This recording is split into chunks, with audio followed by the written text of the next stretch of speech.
स्वागत है आपका हमारे YouTube चैनल में। और आज हम बात करेंगे 26 जनवरी यानी उस दिन की जिस दिन हमारा संविधान लागू हुआ था, और इस दिन को हम गणतंत्र दिवस के रूप में मनाते हैं। तो हम आज ये जानेंगे कि संविधान 26 जनवरी को ही क्यों लागू किया गया था, इस दिन ऐसा विशेष क्या था। इसको जानने के लिए हमको चलना पड़ेगा 1946 के वर्ष में, यानी जब हमारी लगभग आज़ादी मिलने वाली थी। आज़ादी पूरी तरह से मिली नहीं थी और प्रोसेस चल रही थी आज़ादी मिलने की। तो उससे पहले हमारी एक संविधान सभा बनाई गई थी। ये 1946 के वर्ष की बात है। 1946 में हमारी संविधान सभा बनाई गई थी, और उसमें जब भारत और पाकिस्तान का विभाजन हो गया था, तो भारत में जब जो भारत के हिस्से की जो संविधान सभा थी, उसमें 299 सदस्य थे, और उसके संविधान सभा के अध्यक्ष डॉक्टर राजेंद्र प्रसाद बनाए गए थे। अब संविधान सभा जब बन चुकी थी, तो उसकी पहली बैठक हुई 9 दिसंबर 1946 को। ये डेट थोड़ा सा आप नोट करके रखिएगा, काफ़ी बार ये कंपटीशन में आती है। तो 9 दिसंबर 1946 हमारी संविधान सभा की पहली बैठक है, और इस दिन से हमारा संविधान बनना आरंभ हुआ है। तो ये पहला दिन है हमारा संविधान बनाने के क्रम का। और जैसा हम जानते हैं कि संविधान बनने में 2 वर्ष 11 माह और 18 दिन का समय लगा था। तो ये 2 वर्ष 11 माह जो 18 दिन शुरू हुए थे, ये 9 दिसंबर 1946 से ही शुरू हुए थे। और अगर हम फिर इसके बाद 2 वर्ष 11 माह 18 दिन निकालें, तो जो 18वां दिन निकलेगा 2 वर्ष 11 माह के बाद, जो 18वां दिन होगा वो होगा 26 नवंबर 1949 का। तो 26 नवंबर 1949 को हमारा संविधान पूरी तरह से बन चुका था और स्वीकृत भी हो चुका था। 284 सदस्यों ने उस पर हस्ताक्षर 26 नवंबर 1949 को किए थे, जैसा कि इसकी प्रस्तावना में भी उल्लिखित है। आप जब हम इसकी प्रस्तावना पढ़ेंगे संविधान की जो फ्रंट में, उसमें यही लिखा गया है कि 26 नवंबर 1949 को हम इसको अधिनियमित, आत्मार्पित और अंगीकृत करते हैं। तो उस दिन 284 सदस्यों ने हामी भर दी थी, स्वीकृति दे दी थी, और इस तरह से हमारा जो संविधान 2 वर्ष 11 माह और 18 दिन के समय में बन रहा था, वो 18वें दिन स्वीकृत हो गया था। और या फिर इसको हम ये भी कह सकते हैं कि हमारा संविधान पारित हो चुका था। तो उस दिन पूरी तरह से बनकर तैयार हो गया था।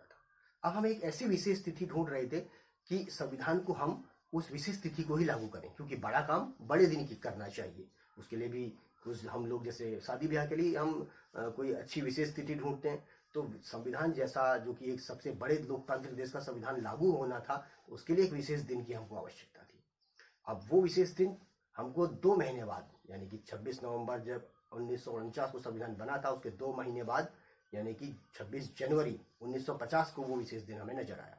और वो विशेष दिन में विशेषता ये थी कि इसके लिए हम उस विशेषता को देखने के लिए हमको आज़ादी से पहले जाना पड़ेगा, यानी कि 1929 के वर्ष में, जबकि आज़ादी मिली नहीं थी और आज़ादी के लिए आंदोलन चल रहा था। उस समय कांग्रेस, जो कि एक अग्रणी पार्टी थी, जो कि आंदोलन का नेतृत्व कर रही थी, आज़ादी के आंदोलन का, और उस कांग्रेस का अधिवेशन हर वर्ष होता रहता था। हर वर्ष अधिवेशन में उसके अध्यक्ष चुने जाते थे और रणनीतियां तय की जाती थी कि किस तरह से हमको आंदोलन आगे बढ़ाना है। तो 1929 में दिसंबर का महीना था और कांग्रेस का अधिवेशन लाहौर में रखा गया था, और जवाहरलाल नेहरू, पंडित जवाहरलाल नेहरू इस अधिवेशन के अध्यक्ष बनाए गए। दिसंबर 1929 लाहौर अधिवेशन, जो कि अब पाकिस्तान में है, रावी नदी के किनारे है, तो वहां पर जवाहरलाल नेहरू को अध्यक्ष बनाया गया। और जवाहरलाल नेहरू ने पहली बार, यहाँ पर एक बात ध्यान दीजिएगा, पहली बार कांग्रेस में पूर्ण स्वराज्य का प्रस्ताव रखा। पहली बार कहने का अर्थ ये है कि 1885 में कांग्रेस बन चुकी है, और अभी 1929 का वर्ष आ गया था, और अभी तक कांग्रेस ने अपना लक्ष्य पूर्ण स्वराज्य का रखा ही नहीं था। जब 1929 में लाहौर में जवाहरलाल नेहरू अध्यक्ष बनते हैं, वो पूर्ण स्वराज्य का लक्ष्य का प्रस्ताव कांग्रेस में रखते हैं, और वो स्वीकृत होता है, पारित होता है।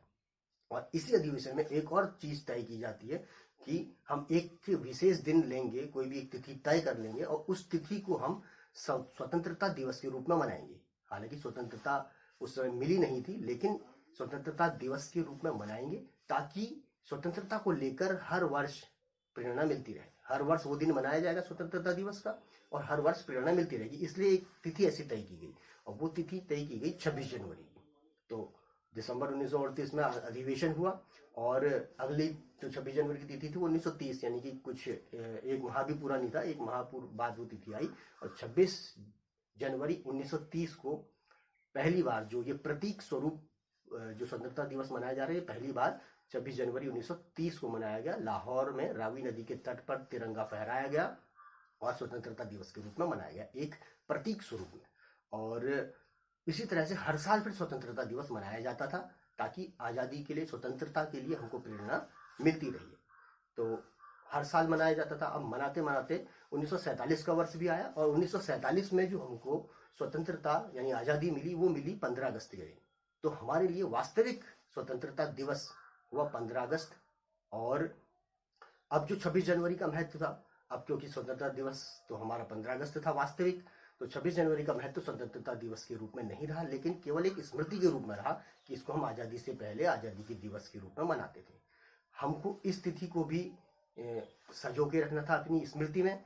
और क्योंकि नवंबर में हमारा संविधान बनकर तैयार हो गया था और हमको संविधान को लागू करने के लिए कोई विशेष दिन चाहिए था, तो यहाँ पे मिलन होता है दोनों चीज़ों का, 26 जनवरी की स्मृति बनाए रखने के लिए भी और संविधान को लागू करने के लिए किसी विशेष दिन की आवश्यकता जब मिलती है, तो 26 जनवरी को ही हमारा ये तय किया जाता है कि हम संविधान लागू करेंगे। ये संविधान निर्माताओं ने उस दिन तय किया और इसी कारण 2 माह जानबूझकर रुके गए। संविधान बनकर 26 नवंबर 1949 को तैयार हो चुका है, लेकिन 2 महीने रुके।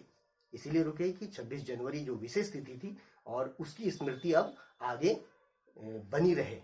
पहले स्वतंत्रता दिवस के रूप में थी आज़ादी से पहले, आगे अब आज़ादी के बाद उसकी स्मृति, उसका महत्व संविधान यानी कि गणतंत्र दिवस के रूप में बना रहे। इसलिए 26 जनवरी को विशेष रूप से 2 महीने का इंतजार करके, 26 जनवरी का इंतजार करके हमने उस दिन संविधान अपना लागू किया। और इसीलिए हमने 26 जनवरी को अब स्वतंत्र संविधान लागू करने के कारण गणतंत्र दिवस के रूप में मनाते हैं। तो ये कारण था 26 जनवरी को संविधान लागू करने का। ऐसे ही इतिहास और संविधान और हमारी राजनीतिक व्यवस्था से संबंधित हम रोचक तथ्य और जानते रहेंगे। आप देखते रहिए हमारा YouTube चैनल। धन्यवाद।